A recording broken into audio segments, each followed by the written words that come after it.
નમસ્કાર વિદ્યાર્થી મિત્રો, ધોરણ 10 વિષય સામાજિક વિજ્ઞાન, ચેપ્ટર નંબર 9 વન અને વન્યજીવ સંસાધન.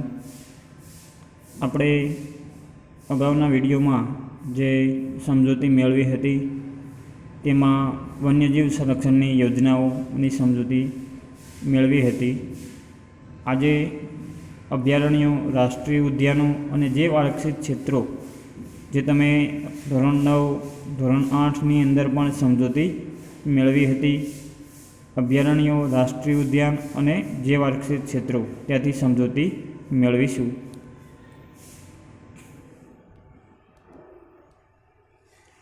આમ જોઈએ તો અભયારણ્યો, રાષ્ટ્રીય ઉદ્યાન અને જૈવ આરક્ષિત ક્ષેત્ર આ ત્રણેય શબ્દ આપણને એક સરખો લાગતો જોવા મળે છે, પરંતુ આ ત્રણ વચ્ચે ઘણો બધો તફાવત રહેલો છે.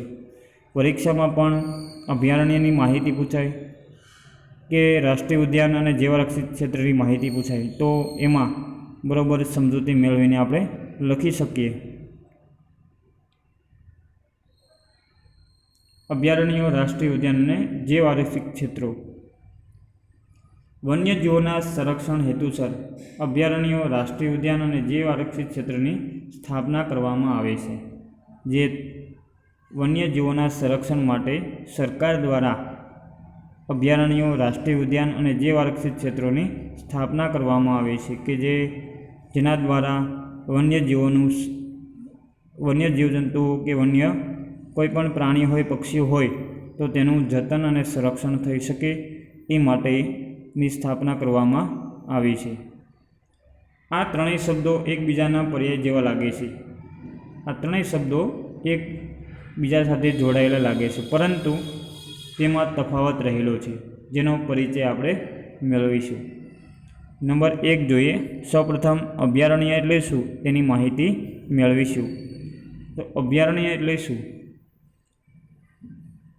આમાં પણ પોઈન્ટ આપેલા છે, એટલે એ પ્રમાણે તમને સરળતાથી સમજૂતી મેળવી શકાય. અભયારણ્ય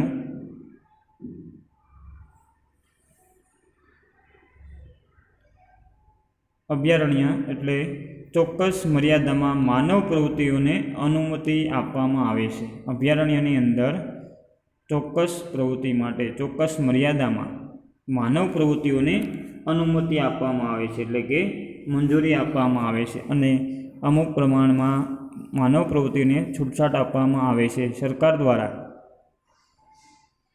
નંબર 2, સત્તાધિકારી પાસેથી અનુમતિ મેળવ્યા બાદ પાલતુ પશુઓને ચરાવવાની છૂટ મેળવી શકાય છે. જે અભયારણ્ય વિસ્તાર હોય તે વિસ્તારમાં ફોરેસ્ટ ડિપાર્ટમેન્ટની પૂર્વ મંજૂરી મેળવી અને તે જંગલ વિસ્તાર, અભયારણ્ય વિસ્તારમાં પાલતુ પશુઓને ચરાવવાની છૂટ આપવામાં આવે છે. એ માટેની મંજૂરી લઈ અને માલધારીઓ પોતાના પશુઓ ચરાવી શકે છે અભયારણ્યની અંદર. નંબર 3 જોઈએ. વન્યજીવ અભયારણ્યની સ્થાપના કોઈ એક વિશેષ પ્રજાતિના સંરક્ષણ માટે કરાય છે. વન્યજીવ અભયારણ્યની જે સરકાર દ્વારા સ્થાપના કરવામાં આવે છે એ સ્થાપના કોઈ એક વિશેષ પ્રજાતિના સંરક્ષણ માટે, જતન માટે કરવામાં આવે છે. અભયારણ્યની સ્થાપના રાજ્ય સરકાર દ્વારા જરૂરી પ્રક્રિયા દ્વારા કરી શકાય છે. અભયારણ્યની સ્થાપના રાજ્ય સરકાર દ્વારા કરવામાં આવે છે. જે તે વિસ્તારને અભયારણ્ય જાહેર કરવામાં આવે છે. જે જાણીતા અભયારણ્યો આવેલા છે તેમાં પેરિયાર, ચંદ્રપ્રભા, એતુર નાગરમ વગેરે જાણીતા અભયારણ્યો આવેલા છે. તો આપણે અભયારણ્યની માહિતી મેળવીએ કે અભયારણ્ય એટલે કે માનવ પ્રવૃત્તિને ચોક્કસ મર્યાદામાં અનુમતિ આપવામાં આવે છે. પશુઓને ચરાવવાની છૂટ મેળવી શકાય છે, પરંતુ એ માટે સત્તાધિકારીઓની પૂર્વ મંજૂરી, અનુમતિ મેળવવી પડે છે. અભયારણ્યની સ્થાપના વિશેષ પ્રજાતિના સંરક્ષણ માટે કરાય છે અને રાજ્ય સરકાર દ્વારા જરૂરી પ્રક્રિયા કરી અને અભયારણ્યની સ્થાપના કરવામાં આવે છે. પેરિયાર, ચંદ્રપ્રભા, એતુર નાગરમ એ જાણીતા અભયારણ્યો આવેલા છે. હવે અહીંયા જે નકશો આપેલો છે તેની અંદર તમે ભારતના નકશામાં પેજ નંબર 72માં મુખ્ય જે ભારતના રાષ્ટ્રીય ઉદ્યાનો અને અભયારણ્યો આવેલા છે એ વિશેની સમજ મેળવી શકાય. એ માટે પેજ નંબર 72 ઉપરનો જે નકશો આપેલો છે તેમાં જે રાષ્ટ્રીય ઉદ્યાનો, પક્ષી અભયારણ્યો અને વન્યજીવ અભયારણ્યો આવેલા છે. એટલે નકશા પૂર્તિની અંદર તમારે આમાંથી કોઈ પણ અભયારણ્ય વિશે અથવા તો રાષ્ટ્રીય ઉદ્યાન કે જે આરક્ષિત ક્ષેત્ર વિશે પૂછાય તો તમારે એ સ્થળ દર્શાવવાનું, એટલે બરાબર અભ્યાસ કરવો.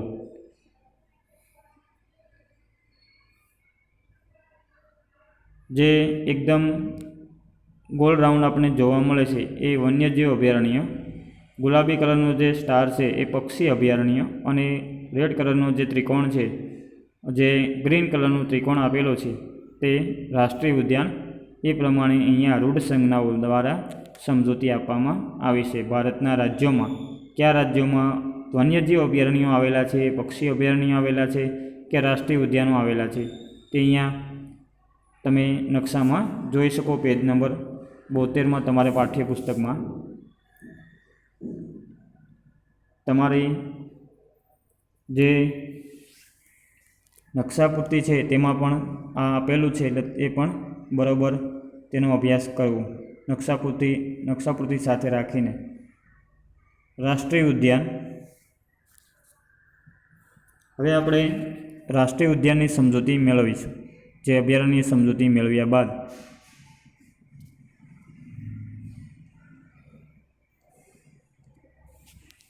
અભયારણ્યની તુલનામાં આ વધારે સંરક્ષિત ક્ષેત્ર છે. રાષ્ટ્રીય ઉદ્યાન એ અભયારણ્યની તુલનામાં વધારે સંરક્ષિત કરાયેલો વિસ્તાર છે કે અહીંયા સરકારના નીતિ નિયમોનું વધારે કડકાઈથી પાલન કરવામાં આવે છે અને અભયારણ્યની તુલનામાં અહીંયા માનવ પ્રવૃત્તિને ઓછી છૂટછાટ આપવામાં આવે છે.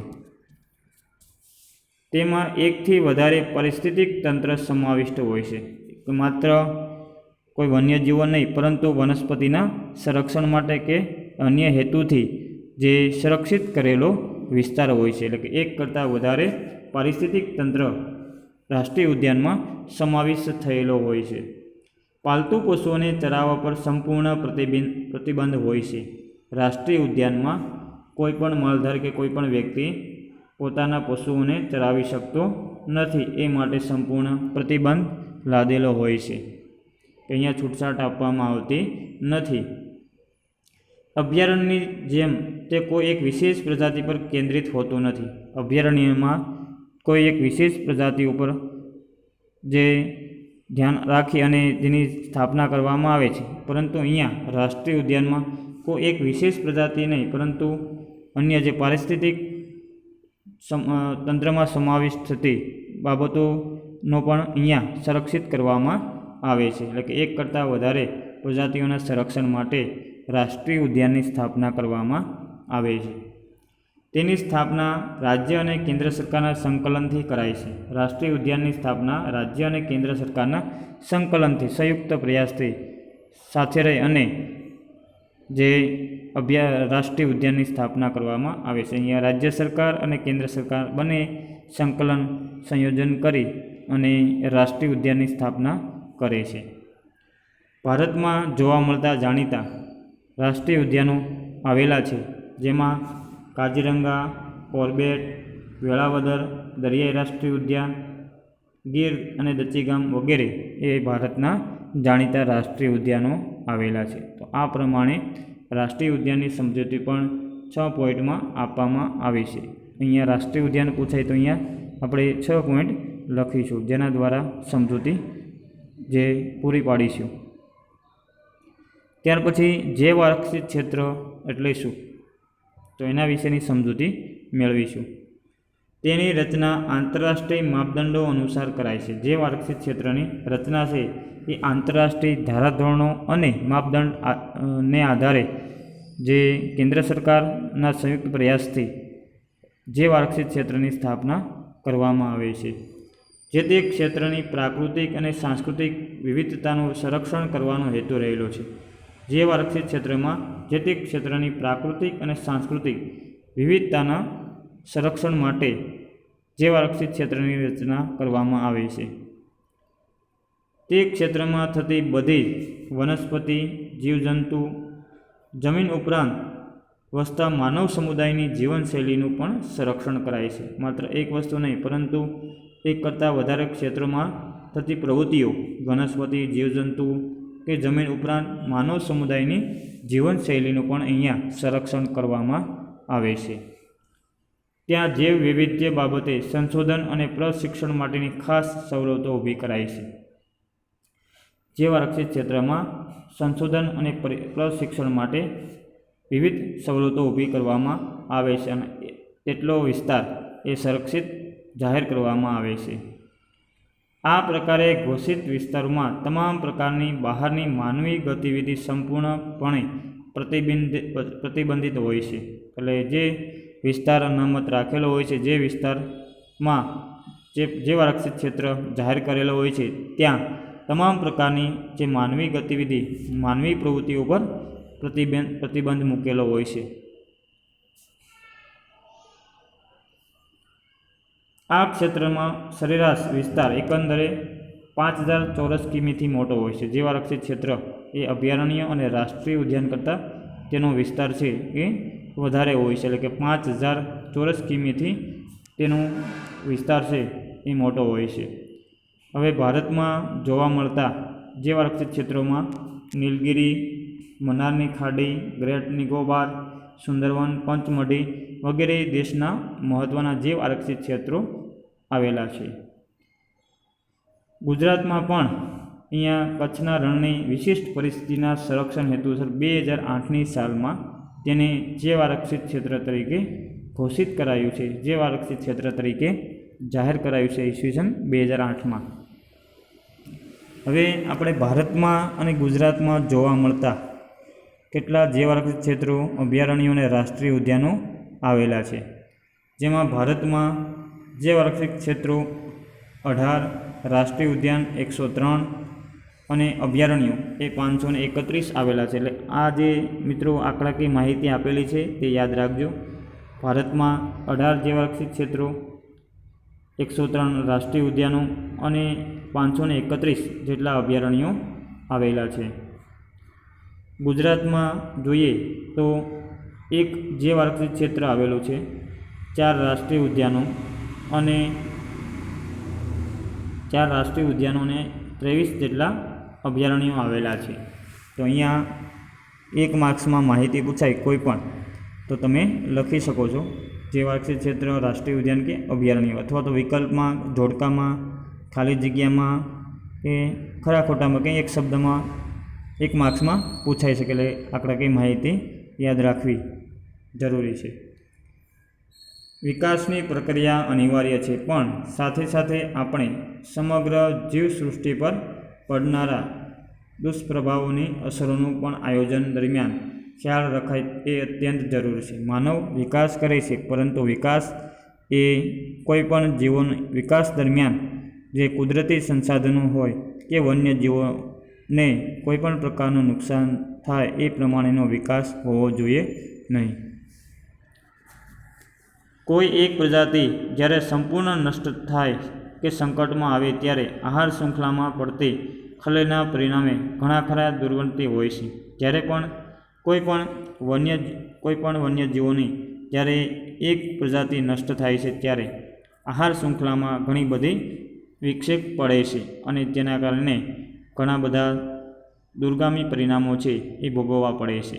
એટલા માટે જંગલોમાં વન્યજીવોની, તૃણાહારી પ્રાણીઓ અને માંસાહારી પ્રાણીઓની જે સમતુલા જળવાય એ માટે વન્યજીવોનું સંરક્ષણ થવું જોઈએ. સમગ્ર આહાર શૃંખલામાં દરેક જીવજંતુની ચોક્કસ ભૂમિકા છે. આહાર શૃંખલામાં દરેક જીવની ભૂમિકા રહેલી છે ચોક્કસ પ્રકારની. તો એ માટે દરેક જીવની પ્રજાતિઓ લાંબા સમય સુધી પોતાનું અસ્તિત્વ ટકાવી શકે એ અત્યંત જરૂરી છે. કારણ કે એક પ્રજાતિ બીજા પ્રજાતિનો ખોરાક તરીકે હોય છે. એટલા માટે એ પ્રજાતિ જો લુપ્ત થાય તો એ ખોરાક ઉપર આધારિત ઘણા બધા જીવો છે એ નાશ પામે છે. જો કોઈ જીવ નષ્ટ થાય તો આખા માળખામાં ભારે વિક્ષેપ અનુભવાય છે. કોઈ પણ જીવ નષ્ટ થાય છે, એની જાતિ પ્રજાતિઓ નષ્ટ થાય ત્યારે આહાર શૃંખલામાં ભારે વિક્ષેપ પડે છે. આહાર શૃંખલામાંથી એકાદ સજીવ દૂર થતાં લાંબા ગાળે તેના પરિણામે સમગ્ર નૈસર્ગિક તંત્ર તૂટી પડે છે. જો આહાર શૃંખલામાં કોઈ પણ એક સજીવ નાશ પામે, લુપ્ત થાય, તો તેના પરિણામે સમગ્ર નૈસર્ગિક તંત્ર છે એ આખું તૂટી પડે છે. એટલા માટે વન્યજીવોનું સંરક્ષણ અને જતન, અભયારણ્ય, રાષ્ટ્રીય ઉદ્યાન અને જૈવઆરક્ષી ક્ષેત્ર વધારે સ્થપાય તો લાંબા ગાળા સુધી એ જાતિઓ ટકી શકે.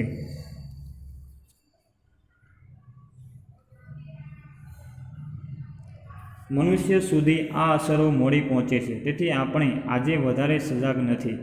આજે મનુષ્ય દ્વારા પણ કેટલાય જીવોનો કે જંગલોનો જે નિકંદન થઈ રહ્યો છે, જેને કારણે કેટલાક પ્રજાતિઓ છે વન્યજીવોને એ લુપ્ત થવાને આરે છે.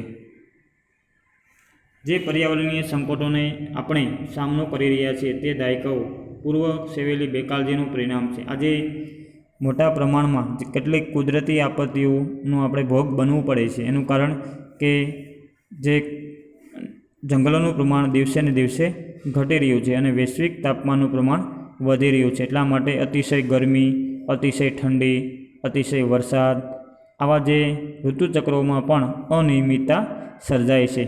વારંવાર હવામાન અને આબોહવામાં પલટો જોવા મળે છે. જે આવતીકાલને ઉજળી બનાવવા આયોજનબદ્ધ વિકાસ કરીશું તો વાંધો નહીં આવે. પર્યાવરણ સાથેની મૈત્રીપૂર્ણ વ્યવહાર આજની તાતી જરૂરિયાત છે. એટલા માટે દરેક માનવીએ વિકાસ દરમિયાન પર્યાવરણને નુકસાન ન થાય, પર્યાવરણનું જતન થાય એ માટે પર્યાવરણ મિત્ર ટેકનોલોજીનો ઉપયોગ કરવો જોઈએ. અને વિકાસ માત્ર કોઈ કુદરતી સંસાધનનો સહારે નહીં, પણ સાથે તેનું જતન કરી અને વિકાસ કરવામાં આવે તો આવનારા સમયમાં આવનારી પ્રજા પણ એ સંસાધનોનો પૂરતો ઉપયોગ કરી શકે. હવે અહીંયા જાણકારી માટે આપેલા છે જે પ્રાણીઓ વિશેની માહિતી, એના વિશે સમજૂતી મેળવીએ. હેણોત્રો આ પ્રાણી શુષ્ક અને અર્ધશુષ્ક વિસ્તારોમાં આવેલા ખારયુક્ત જંગલ તથા ઘાસભૂમિ રણ પ્રદેશ કે અર્ધ રણ પ્રદેશમાં વસે છે. હેણોત્રો છે એ પ્રાણી શુષ્ક અને અર્ધશુષ્ક વિસ્તારમાં, ખારયુક્ત જંગલ વિસ્તાર અને ઘાસભૂમિ કે રણ વિસ્તારમાં વસવાટ કરે છે. ગુજરાતના કચ્છ જિલ્લાના નાના અને મોટા રણમાં બન્ની નારાયણ સરોવર અભયારણ્યમાં તેની વસ્તી જોવા મળે છે. શિયાળથી થોડું ઊંચું છે અને ભરાવદાર ગોળ મોઢું ઊંચા કાનથી તે ઓળખી શકાય છે. જે બાજુના ચિત્ર આપેલું છે હેણોત્રાનું, કે શિયાળથી થોડું ઊંચું લાગે, ભરાવદાર ગોળ મોઢું અને ઊંચા કાનથી તે જાણીતું છે પ્રાણી. નાના કદના પક્ષીઓ તેનો ખોરાક છે. નાના કદના પક્ષીઓ, પ્રાણીઓનો તે શિકાર કરે છે. તેના પદ ચિહ્નો પરથી તેની ઉપસ્થિતિ જાણી શકાય. તેના પગના જે પંજાઓ છે તેના આધારે તે કયા વિસ્તારમાં વસવાટ કરે છે તે જાણી શકાય છે, ઓળખી શકાય છે. અને હેણોત્ર પણ એની વસ્તી દિવસે ને દિવસે ઘટી રહી છે, એટલા માટે તેનું સંરક્ષણ કરવું જોઈએ. ત્યાર પછી અહીંયા ડુંગાંગ જે દરિયાઈ ગાય એની સમજૂતી આપવામાં આવી છે. જળચર પ્રાણી આ એક વિશિષ્ટ જળચર છે. ભારતના પશ્ચિમી કિનારે, સમુદ્ર કિનારે, કચ્છના અખાતમાં કે હાલમાં અત્યંત જૂજ સંખ્યામાં જોવા મળે છે. એટલે કે ડુંગાંગ છે એની વસ્તી પણ સાવ ઓછી થયેલી છે. અને જો તેનું જતન સંરક્ષણ કરવામાં નહીં આવે તો આવનારા સમયમાં ડુંગાંગ જે દરિયાઈ ગાય તરીકે ઓળખાય છે એ પણ નાશ પામશે. આ ક્ષેત્રો ઉપરાંત તેની વસ્તી આફ્રિકાના પૂર્વ કિનારે, દક્ષિણ પૂર્વ એશિયાના સમુદ્ર કિનારે અને ઓસ્ટ્રેલિયાના ઉત્તર કિનારે તેની વસ્તી જોવા મળે છે. તેનો મુખ્ય ખોરાક સમુદ્રી ઘાસ અને વનસ્પતિ છે. દરિયાઈ ગાય ડુંગાંગનો મુખ્ય ખોરાક એ સમુદ્રી ઘાસ અને વનસ્પતિ છે. ક્યારેક જળચરોનો આહાર પણ કરે છે. ક્યારેક જે જળમાં રહેલા અન્ય જીવો છે નાના, તેનો ખોરાક તરીકે ઉપયોગ કરે છે. તેના માંસ અને તેની ચરબીમાંથી તેલ મેળવવા તેનો શિકાર ખૂબ કરવામાં આવ્યો છે. ડુંગાંગનો શિકાર કરવામાં આવતો હોવાથી ડુંગાંગની વસ્તી પણ દિવસે ને દિવસે ઘટી રહી છે, કારણ કે તેનો શિકાર ચરબીમાંથી તેલ મેળવવા તેનો શિકાર કરવામાં આવે છે. એક સમયે ડુંગાંગ ગુજરાતના તેમાં ખાસ કરીને સૌરાષ્ટ્રના કિનારે જોવા મળતા તે અત્યારે ભાગ્યે જ જોવા મળે છે. જવલ્લે એટલે કે ભાગ્યે જ જોવા મળે છે, જે અહીંયા ચિત્રમાં જોઈ શકો છો. ડુંગાંગ જળચર પ્રાણી. હવે મિત્રો આપણે અહીંયા ચેપ્ટર નંબર 9 વન અને વન્યજીવ સંસાધનની સમજૂતી પૂર્ણ કરી. સ્વાધ્યાયની અંદર જે પ્રશ્નો તમારે તમારી નોટબુકમાં લખવાના છે તેની અંદર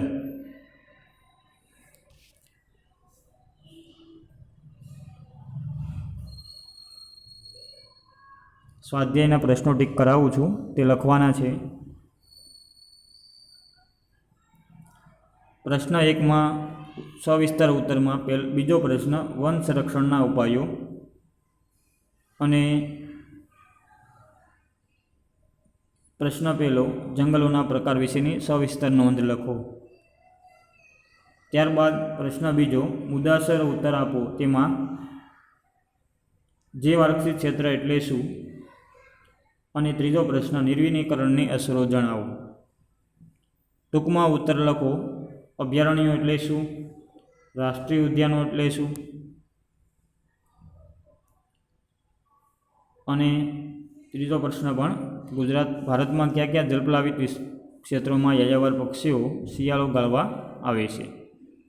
આ ત્રણેય પ્રશ્નો લખવાના છે અને વિકલ્પો પણ બધા જ લખવાના છે.